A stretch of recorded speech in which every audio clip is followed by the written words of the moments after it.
Hello my dear friend and my dear student, मेरे YouTube channel में आप सभी लोगों का स्वागत है।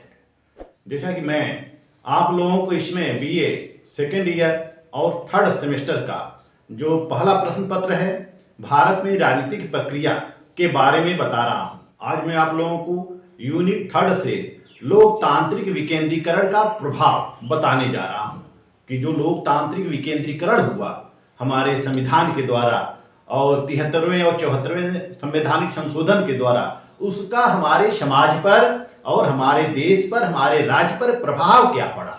तो आइए चलते हैं लोकतांत्रिक विकेंद्रीकरण का प्रभाव। थोड़ा सा मैं इस लोकतांत्रिक विकेंद्रीकरण का आप लोगों को थोड़ा सा बैकग्राउंड बताना चाहूँगा, कैसे कैसे लोकतांत्रिकरण हुआ और कैसे कैसे लोगों को अधिकार दिए गए, कैसे कैसे लोगों को अधिकार दिए गए। जैसा कि हमारा भारत स्वतंत्र होता है और 26 जनवरी 1950 को भारतीय संविधान लागू होता है। 26 जनवरी 1950 को भारत का संविधान पूर्ण रूप से लागू हो जाता है। इसके पश्चात 1951 और 52 में 51 और 1952 में पहला चुनाव होता है, प्रथम चुनाव होता है। और इस प्रथम चुनाव के पश्चात कांग्रेस को बहुमत प्राप्त होता है और कांग्रेस की सरकार बनती है। कांग्रेस की सरकार बनती है। अब प्रधानमंत्री कौन होते हैं? पंडित जवाहरलाल नेहरू प्रथम प्रधानमंत्री होते हैं, स्वतंत्र भारत के प्रथम प्रधानमंत्री होते हैं। तो प्रधानमंत्री जो होते हैं जवाहरलाल नेहरू होते हैं, चूंकि वह भी एक समाजवादी विचारधारा के पोषक होते हैं, वह लोकतांत्रिक विकेंद्रीकरण करना चाहते हैं। वह चाहते हैं कि स्थानीय स्तर पर भी लोगों को सुविधाएं मिले, स्थानीय स्तर पर लोगों को सुविधाएं मिले। तो ऐसे में 2 अक्टूबर 1952 को उन्होंने एक योजना लागू किया, ब्लॉक स्तर पर, स्थानीय स्तर पर एक योजना लागू किया। किसके तहत? सामुदायिक विकास कार्यक्रम, सामुदायिक विकास कार्यक्रम के तहत योजना लागू किया। यानी कि स्थानीय स्तर पे इसको लागू किया। और ब्लॉक, यह जो था अमेरिकी ब्लॉक मॉडल की योजना के आधार पे था। नेहरू जी ने इसको अमेरिकी ब्लॉक मॉडल योजना के आधार पर इसको लागू किया था, सामुदायिक विकास कार्यक्रम को लागू किया था। इसका उद्देश्य था देश का आर्थिक विकास करना और सामाजिक विकास करना, सामाजिक पुनरुद्धार करना। लेकिन यह जो योजना होती है, सामुदायिक विकास कार्यक्रम की जो योजना होती है, यह असफल हो जाती है, असफल हो जाती है। क्योंकि इस सामुदायिक विकास कार्यक्रम के अंतर्गत लोगों को तो भागीदारी दिया गया था, लेकिन कोई अधिकार नहीं दिए गए थे। सब तो सारे अधिकार ब्लॉक स्तर पे अधिकारियों और कर्मचारियों को दे दिए गए थे, और जो भी धन आता था वह अधिकारियों और कर्मचारियों की जेब में चला जाता था। और स्थानीय स्तर पे कोई विकास नहीं हो पाता था। लोगों का प्रतिनिधित्व इस योजना में नहीं हो पाता था, इसलिए यह योजना असफल हो जाती है। फिर नेहरू क्या करते हैं, पंडित जवाहरलाल नेहरू क्या करते हैं कि इसको सफल बनाने के लिए या लोकतांत्रिक विकेंद्रीकरण यानी कि सत्ता का विकेंद्रीकरण करने के लिए एक कमेटी गठित करते हैं 1957 में। बलवंत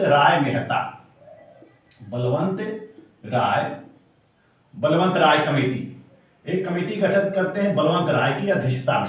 बलवंत राय की अध्यक्षता में एक कमेटी गठित करते हैं जिसको कि बलवंत राय कमेटी के नाम से हम जानते हैं। और इस कमेटी ने 1957 में जो कमेटी गठित होती है, इस कमेटी ने त्रिस्तरीय पंचायती राज व्यवस्था का सुझाव दिया। त्रिस्तरीय पंचायती राज व्यवस्था का सुझाव।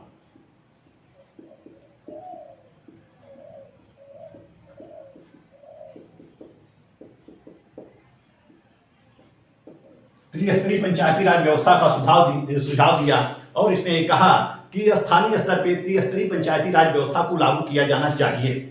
और समिति ने इसको लोकतांत्रिक विकेंद्रीकरण का नाम दिया। इसी को समिति ने किसका नाम दिया? लोकतांत्रिक विकेंद्रीकरण। समिति ने कहा कि लोकतांत्रिक विकेंद्रीकरण होना चाहिए, लोगों को भी अधिकार मिलना चाहिए। राजनीतिक अधिकार मिलना चाहिए, वित्तीय अधिकार मिलना चाहिए। जब तक लोगों को स्थानीय स्तर पर स्थानीय संस्थाओं को वित्तीय अधिकार नहीं मिलेगा और राजनीतिक अधिकार नहीं मिलेगा, तब तक स्थानीय स्तर पर विकास नहीं हो सकता है, ग्रामों का विकास नहीं हो सकता है। इसलिए इसने त्रिस्तरीय पंचायती राज व्यवस्था का सुझाव दिया और सत्ता के 3 स्तरों की बात कही। सत्ता के 3 स्तरों की बात कही बलवंत राय मेहता कमेटी ने। पहला स्तर था ग्राम स्तर पर, ग्राम स्तर पर, ग्राम पंचायत,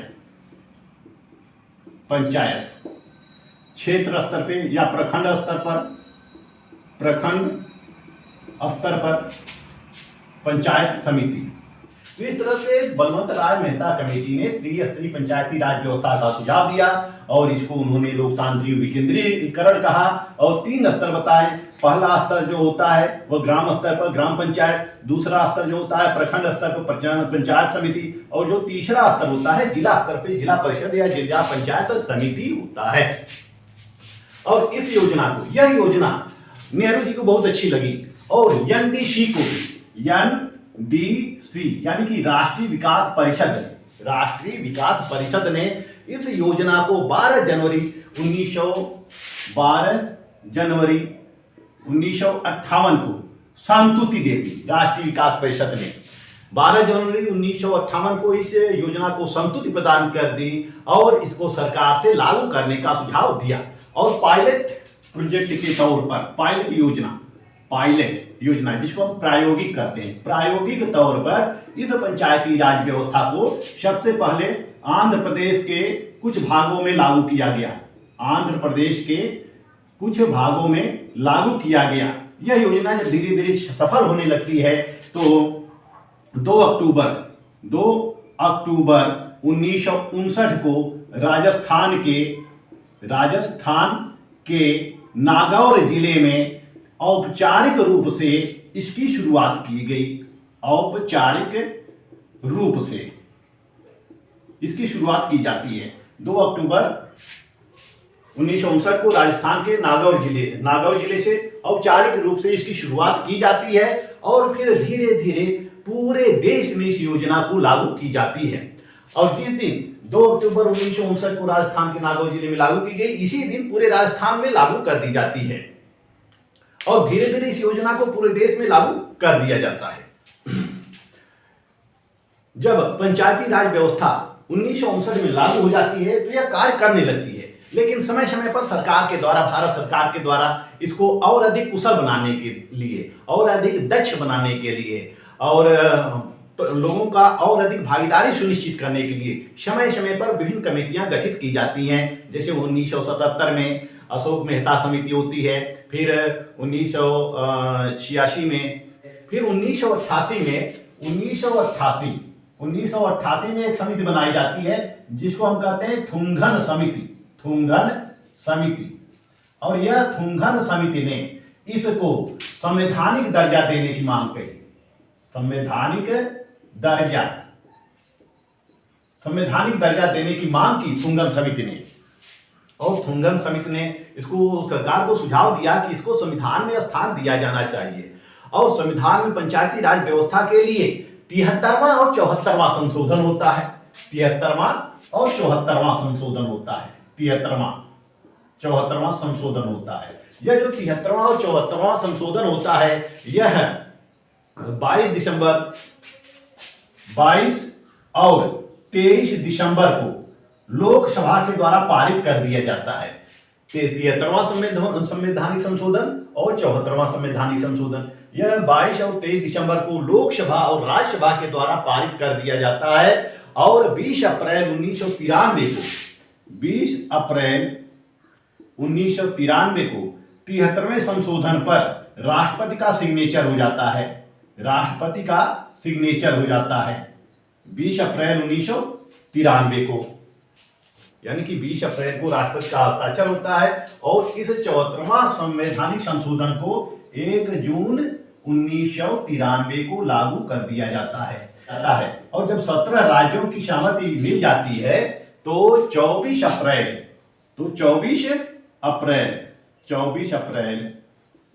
1993 को यह पंचायती राज पंचायती राज व्यवस्था यह पूरे देश में लागू कर दी जाती है, यह पूरे देश में लागू कर दी जाती है।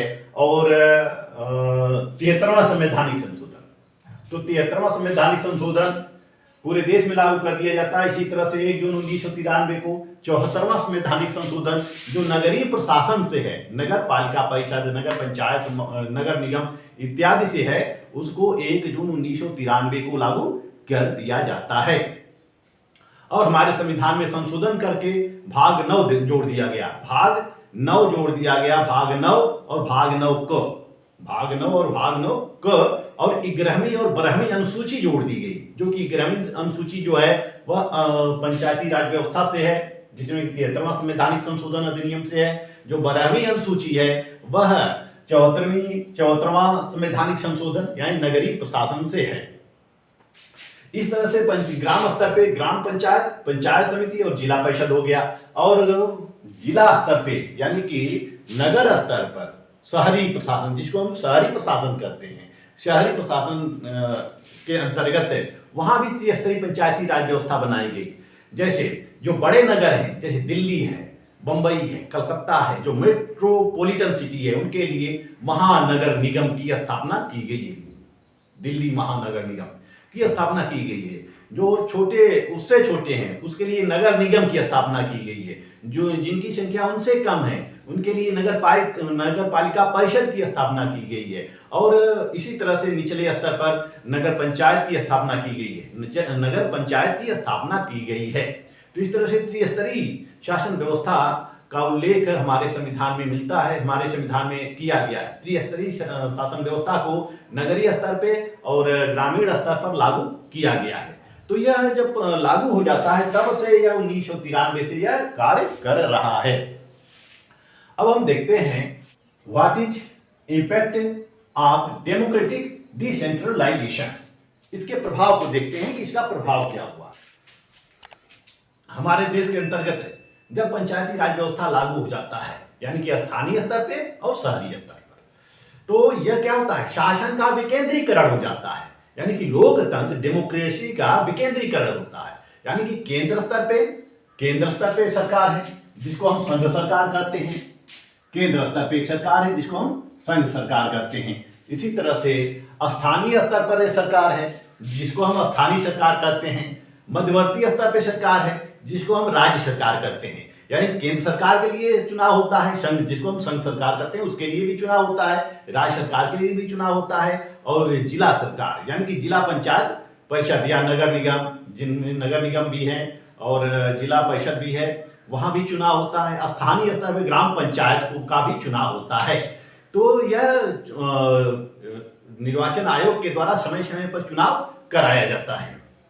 तो इसका प्रभाव क्या होता है, शासन का विकेंद्रीकरण किया गया, सत्ता का विकेंद्रीकरण किया गया, तो इसके प्रभाव क्या होते हैं, इंपैक्ट क्या होता है, आइए देखते हैं प्रभाव। पहला प्रभाव है स्थानीय संस्थाओं को प्रशासन का अधिकार देना। इस पंचायती राज व्यवस्था अधिनियम के तहत स्थानीय संस्थाओं की स्थापना की जाती है और स्थानीय संस्थाओं को संवैधानिक दर्जा दिया जाता है और स्थानीय संस्थाओं को प्रशासन का अधिकार दिया जाता है। जैसे कि ग्राम स्तर पर ग्राम पंचायत, ये जो ग्राम पंचायत है ये ग्रामीण विकास करती है, जैसे कि नाली हो गया, नाली, खड़ंजा, स्वच्छता, मत्स्य पालन वगैरह जितने भी गांव की ग्रामीण विकास होता है वह ग्रामीण संस्थाओं के द्वारा किया जाता है। इसी तरह से मध्यवर्ती स्तर पर जो होती है पंचायत समिति, क्षेत्र पंचायत समिति, जिसको कि बीडीसी कहते हैं, यानी कि ग्रामीण स्तर पे क्या है, बीडीसी है, और मध्यवर्ती स्तर पर यानी ब्लॉक स्तर पर बीडीसी है, डिस्ट्रिक्ट स्तर पे डीडीसी है। ये 3 संस्थाएं हैं जो कि इन संस्थाओं को अधिकार प्रदान किया जाता है और ये संस्थाएं स्थानीय स्तर पे कार्य करती हैं। जैसे कि जिला पंचायत समिति, वहां से जो जिला पंचायत सदस्य होते हैं वह अपने क्षेत्र का विकास करते हैं। ब्लॉक प्रमुख, क्षेत्र पंचायत प्रमुख यानी क्षेत्र पंचायत समिति का निर्माण किया जाता है, का गठन किया जाता है। क्षेत्र पंचायत समिति के जो प्रमुख होते हैं, जिसको हम की ब्लॉक प्रमुख कहते हैं, वह अपने ब्लॉक पूरे विकास खंड का विकास करते हैं, उसका विकास खंड का विकास करते हैं। इसी तरह से स्थानीय संस्थाओं को प्रशासन का अधिकार दे दिया जाता है। स्थानीय संस्थाओं को नीति निर्माण का अधिकार दिया जाता है। इसके साथ ही साथ स्थानीय संस्थाओं को नीति निर्माण व नीतियां बनाएं अपने ग्रामीण प्रशासन करने के लिए, अपने क्षेत्रों के लिए वह नीतियां निर्धारित कर सकते हैं, नीतियां निर्धारित कर सकते हैं। जैसे कि पंचायत समिति होती है, जो समिति होती है, कमेटी होती है, वह कोई भी नीति सुविधा देने के संबंध में, कर लगाने के संबंध में कोई भी नीति बना सकती है। तो इस तरह से स्थानीय संस्थाओं को नीति बनाने का अधिकार, नीति निर्माण का अधिकार भी प्रदान किया गया है। जनता को प्रतिनिधित्व दिया गया है, जनता को इसमें प्रतिनिधित्व दिया गया है, जनता को प्रतिनिधित्व प्रदान किया गया है। जैसा कि हम देखते हैं कि जो लोकसभा का चुनाव होते हैं उसमें जनता भी हिस्सेदारी लेती है। जनता के द्वारा लोकसभा का चुनाव किया जाता है, राज्यों के विधानसभा का चुनाव किया जाता है। इसी तरह से ग्रामीण स्तर पे ग्राम पंचायत, जिला पंचायत और पंचायत समितियों का गठन किसके द्वारा किया जाता है? जनता के द्वारा किया जाता है और जनता का प्रतिनिधित्व इसमें रहता है। और जनता के द्वारा चुने गए प्रतिनिधि भी ऐसे रहते हैं। जैसे केंद्र स्तर पे केंद्रीय सरकार होती है, वैसे स्थानीय स्तर पर स्थानीय सरकार होती है जिसमें जनता के प्रतिनिधि होते हैं। केंद्र और राज्य सरकार के द्वारा शक्तियों का हस्तांतरण कर दिया गया है। शक्तियां जो होती हैं उसका हस्तांतरण, जैसे कि राज्य के लिए प्रशासन करने का अधिकार कौन है? राज्य सरकार है। पूरे संघ के लिए संघ सरकार है। इसी तरह से स्थानीय स्तर के लिए स्थानीय स्तर पर प्रशासन करने का अधिकार स्थानीय संस्थाओं को दिया गया है। ग्रामीण स्तर पर प्रशासन करने का अधिकार किसको दिया गया है? अध्यक्ष और उसके सदस्य को दिया गया है। राजनीतिक सहभागिता का विकास, इस स्थानीय संस्थाओं के संदर्भ में हम देख सकते हैं कि राजनीतिक सहभागिता बढ़ी है। इस लोकतांत्रिक विकेंद्रीकरण का प्रभाव क्या हुआ है कि स्थानीय स्तर पे राजनीतिक सहभागिता बढ़ी है।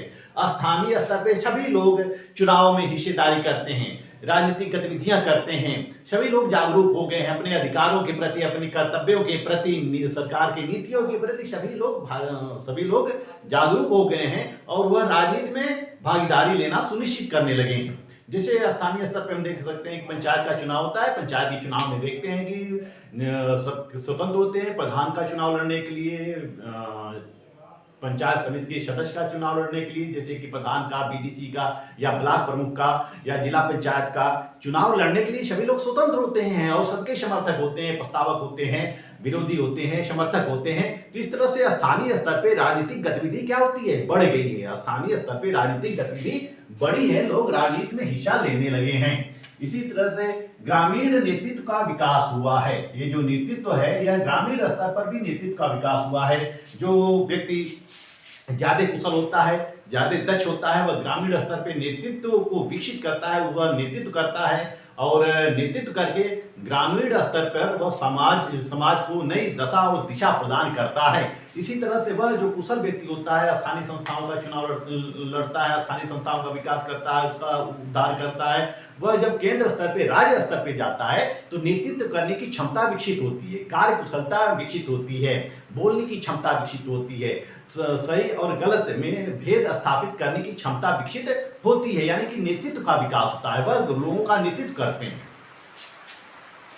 इसी तरह से हम देख सकते हैं कि कमजोर वर्गों को सशक्त बनाना, कमजोर वर्गों को सशक्त बनाना, इसके द्वारा पंचायती राज व्यवस्था के द्वारा कमजोर वर्गों को सशक्त बनाया गया है। कमजोर वर्गों को सशक्त बनाया गया है।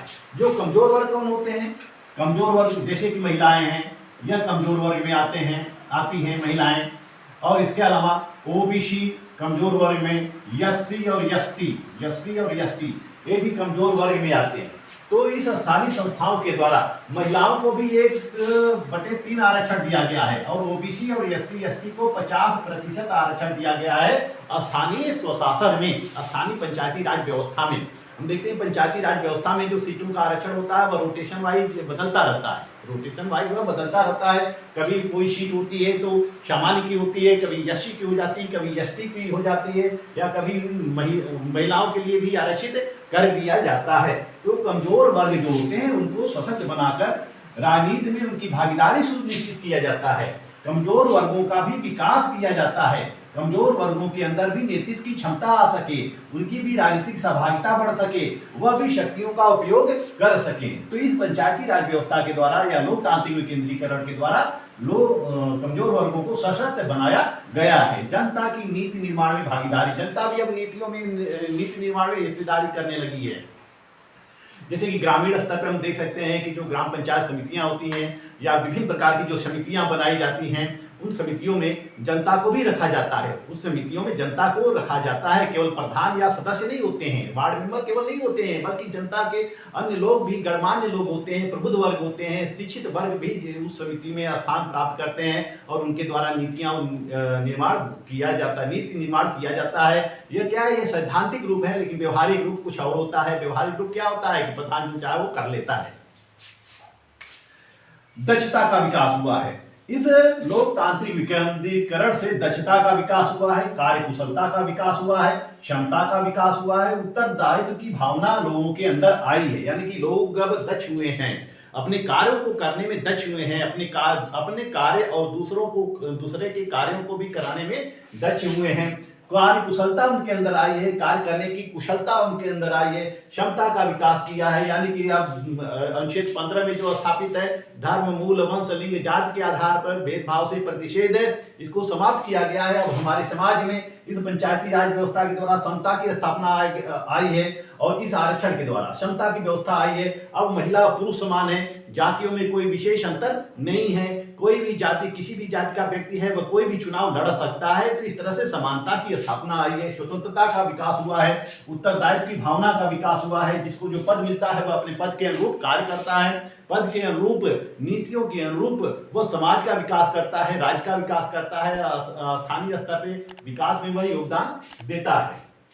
वित्तीय अधिकार लोगों को मिले हैं। पंचायती राज व्यवस्था के द्वारा एक वित्त आयोग का गठन किया गया है, वित्त आयोग का गठन किया गया है। और यह जो वित्त आयोग जो होता है, समय समय पर ग्राम पंचायतों को, क्षेत्र पंचायतों को, जिला पंचायतों को फंड प्रदान करता है, ग्रांट देता है विकास के लिए, स्थानीय स्तर पर विकास करने के लिए समय समय पर उनको फंड उपलब्ध कराता है। और वह उस अनुदान के द्वारा ग्रामीण का, गांव का विकास करते हैं, विभिन्न योजनाओं को लागू करते हैं। जो योजना बनाते हैं, यह योजना बनाने के लिए कौन स्वतंत्र होता है? प्रधान। और ग्राम पंचायत समिति जो होती है वह स्वतंत्र होती है योजना बनाने के लिए। वह योजना बनाती है, गांव का विकास करने के लिए योजना बनाती है। और उस योजना को जब अनुमोदन मिल जाता है, सरकार के द्वारा अनुमोदन मिल जाता है, तो वह अपनी योजना के अनुरूप कार्य करती है। तो इससे लोगों के अंदर भी, यानी कि ग्रामीण स्तर पर भी, स्थानीय स्तर पर भी योजना बनाने की क्षमता का विकास हुआ है, उनके अंदर भी बुद्धि का विकास हुआ है। वह योजना बनाते हैं और फंड मिलने पर उस योजना को कार्य रूप में परिणित कर देते हैं। आइए अब देखते हैं कि इस लोकतांत्रिक विकेंद्रीकरण के द्वारा विभिन्न योजनाओं को लागू करने में स्थानीय संस्थाओं को सरकार द्वारा महत्व प्रदान किया जाना। जो स्थानीय सरकार होती है, उस स्थानीय सरकार को महत्व प्रदान किया जाता है। केंद्र सरकार के द्वारा स्थानीय स्तर पर योजनाओं को लागू करने में महत्व प्रदान किया जाता है। जैसे कि मनरेगा कार्यक्रम जो होता है, मनरेगा महात्मा गांधी राष्ट्रीय ग्रामीण रोजगार योजना के तहत मजदूरों से, जो जॉब कार्ड धारक होते हैं, उनसे गांव में कार्य करवाया जाता है, उनको मजदूरी दिया जाता है, मनरेगा के तहत। और इस मनरेगा के तहत जो राशि आती है, उससे विभिन्न प्रकार के विकास के कार्य किए जाते हैं, जैसे सड़क हैं, तालाब हैं, कुएं हैं वगैरह। जितने भी ग्रामीण विकास के कार्यक्रम होते हैं, मनरेगा के द्वारा संचालित किया जाता है। और मनरेगा का प्रमुख स्थान क्या है? स्थानीय संस्थाएं हैं। यह स्थानीय संस्थाओं के द्वारा मनरेगा को लागू किया गया है। और मनरेगा को, यानी इस उद्देश्य को, इस लक्ष्य को प्राप्त करने के लिए स्थानीय संस्थाओं का सहारा लिया जाता है। किसके द्वारा? केंद्र सरकार के द्वारा, राज्य सरकार के द्वारा। इसी तरह से उज्ज्वला योजना जो होती है वो पंचायती स्तर पर लागू की जाती है। उज्ज्वला योजना यह भी पंचायती स्तर पे लागू की गई है, स्थानीय स्तर पे लागू की गई है। स्थानीय स्तर पे जो गरीब महिलाएं हैं या गरीब वर्ग है, गरीब तबका है, उनको यह उज्ज्वला का लाभ मिला है। कृषि सुधार, इसी तरह से कृषि सुधार किया जाता है, भूमि सुधार किया जाता है, यानी कि जो केंद्र सरकार और राज्य सरकार जो योजनाएं लागू करती हैं वह स्थानीय स्तर पर ही लागू करती है। तो इस तरह से स्थानीय संस्थाओं का विकास हुआ है, स्थानीय स्तर पर विकास हुआ है। केंद्र और राज्य सरकार द्वारा स्थानीय संस्थाओं को उत्तरदायित्व प्रदान करना। अब चूंकि केंद्र के पास बहुत सारे कार्य होते हैं, केंद्र संघ सरकार के पास बहुत सारे कार्य होते हैं, राज्य सरकार के पास बहुत सारे कार्य होते हैं, वह यानी कि कोने कोने तक नहीं पहुंच पाता है। इसलिए स्थानीय संस्थाओं का सृजन करके इन स्थानीय संस्थाओं को भी शक्तियां दे दी गई हैं कि वह स्थानीय स्तर पर विकास करें। अब राज्य सरकार के द्वारा, केंद्र सरकार के द्वारा स्थानीय संस्थाओं को फंड आता है, अनुदान दिया जाता है। अब स्थानीय संस्थाएं या स्थानीय संस्थाएं के जो पदाधिकारी हैं उस फंड का दुरुपयोग करें तो इसमें सरकार की गलती नहीं मानी जा सकती है। यह स्थानीय संस्थाओं के जो पदाधिकारी हैं उन पदाधिकारी को चाहिए कि वह स्थानीय स्तर पे फंड का उपयोग करें, दुरुपयोग न करें। जो फंड आता है, जो अनुदान आते हैं, उन अनुदान के द्वारा वह ग्रामीण स्तर पर विकास का कार्य करें। तो इससे क्या होता है कि केंद्र सरकार के जो उत्तरदायित्व अधिक होता है उसमें कमी आती है। राज्य सरकार के पास भी बहुत सारे बोझ होते हैं, वह बोझ कम होता है। यानी कि संघ सरकार और राज्य सरकार के पास जो शासन का बोझ होता है वह बोझ कम होता है, क्योंकि अब जो है स्थानीय संस्थाओं के द्वारा यह विकास किया जाता है, इस बोझ को कम किया जाता है, उनको उत्तरदायित्व सौंप दिया जाता है। और केंद्र सरकार क्या करती है या राज्य सरकार क्या करती है, निश्चिंत हो जाती है कि हमने तो पंचायती राज व्यवस्थाओं को दे दिया, इतना फंड दे दिया, इतना योजनाएं दे दिया। अब वह अपनी योजनाओं और फंड को लागू, अपनी योजनाओं को लागू करें, फंड का उपयोग करें, अनुदान का उपयोग करें। तो इस तरह से स्थानीय स्तर पर भी हम देखते हैं कि लोकतांत्रिक विकेंद्रीकरण से स्थानीय स्तर पर नेतृत्व का विकास हुआ है, समानता का विकास हुआ है, लोगों में स्वतंत्रता की भावना उत्पन्न हुई है, जाति पात का अंत हुआ है, उत्तरदायित्व की भावना बढ़ी है और राजनीतिक नेतृत्व का विकास हुआ है। सभी लोग चुनाव में अब हिस्सेदारी करना सुनिश्चित कर लिए हैं। तो लोकतांत्रिक विकेंद्रीकरण लागू होने से हमारे समाज और इस देश पर व्यापक प्रभाव पड़ा है। समाज और देश पर या राज्य पर व्यापक प्रभाव पड़ा है, जिससे कि डेवलपमेंट हुआ है। मैं आपको आज लोकतांत्रिक विकेंद्रीकरण पढ़ाया है। लोकतांत्रिक विकेंद्रीकरण का प्रभाव क्या होता है। इसके बाद आता है 73वां संवैधानिक संशोधन अधिनियम और 74वां संवैधानिक संशोधन अधिनियम। और इस विषय पर मैं वीडियो बना चुका हूं। पंचायती राज व्यवस्था पर, ग्रामीण स्वशासन और नगरीय प्रशासन पर मैंने वीडियो बना रखा है। इस वीडियो का लिंक मैं नीचे दे दूंगा। आप लोग नीचे लिंक को क्लिक करके ग्रामीण प्रशासन और नगरीय प्रशासन यानी कि 73वां संवैधानिक संशोधन और 74वां संवैधानिक संशोधन को पढ़ सकते हैं। अब मिलते हैं अगले वीडियो में नए टॉपिक के साथ हैं। मेरा वीडियो आपको अच्छा लगे तो मेरे चैनल को लाइक सब्सक्राइब जरूर करते रहिएगा। तब तक के लिए धन्यवाद।